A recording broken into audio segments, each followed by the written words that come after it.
Selamat datang ke siri terbaru Muhammad Chan. Jom singgah di Muhammad Chan Puncak Alam. Hari ini Syakira nak bawa anda semua makan dekat restoran Cina Muslim yang paling best dekat Puncak Alam. Jom ikut! Seperti yang anda boleh lihat, interior Muhammad Chan Puncak Alam ni memang moden dan selesa. Sesuai sangat untuk makan dengan family ataupun kawan-kawan.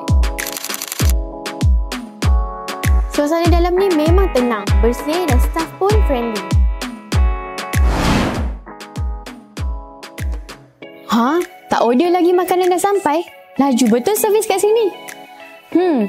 Inilah makanan yang Syakira nak suggest. Daging kamyong. Potongan daging yang lembut dimasak bersama campuran daun kari dan juga rempah special hanya di Muhammad Chan. Bila masuk je dalam mulut, rasa pedas berempah tu buatkan makan nasi sepinggan pun tak cukup. Calamari Thai Chili Lime. Sotong segar yang panas-panas dihidang dengan sos Thai yang rasa dia memang seimbang.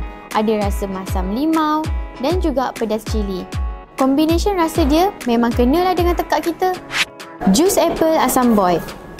Lepas dah makan pedas-pedas tu, bolehlah order jus apple asam boy ni. Masam-masam manis, sejuk yang menyegarkan. Sedap betul lah makanan kat sini. Harga pun berbaloi. Untuk anda semua yang nak datang booking di restoran Muhammad Chan Puncak Alam, boleh terus kontak nombor ni, okey? Jumpa nanti!